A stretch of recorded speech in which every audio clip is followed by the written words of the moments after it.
মাদ্রাসা শিক্ষা ব্যবস্থাকে ধ্বংস করা হয়েছে খুবই সিস্টেমেটিক উপায়ে।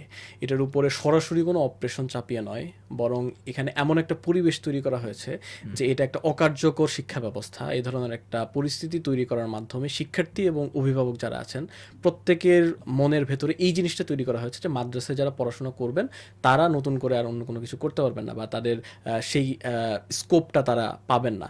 এ ধরনের যে মনস্তত্ত্ব, এই মনস্তত্ত্বটাই মূলত শিক্ষার্থীরা যে আলিম পাস করার পরে বা দাখিল পাস করার পরে আবার কলেজে যাচ্ছেন বা ইউনিভার্সিটিতে যাচ্ছেন, এটার জন্য একটা বড় কারণ বলে আমি মনে করি।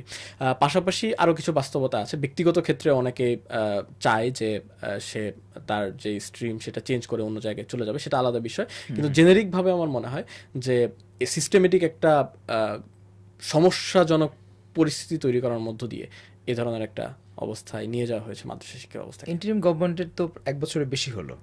এই সময় কি সেই সিস্টেমেটিক যে প্রবলেমটা, এটা কি আসলে সলভ করা গেছে কিছুটা? দেখুন, এই সিস্টেমেটিক প্রবলেমের তো অনেকগুলো দিক আছে। আমি যদি একটা দিক বলি, সেটা হচ্ছে যে মাদ্রাসা শিক্ষা ব্যবস্থায় এবং একদম প্রত্যন্ত অঞ্চলে বিশেষ করে যে আমরা দেখেছি যে নকলের ছড়াছড়ির ব্যাপারে আমরা কথা শুনেছি।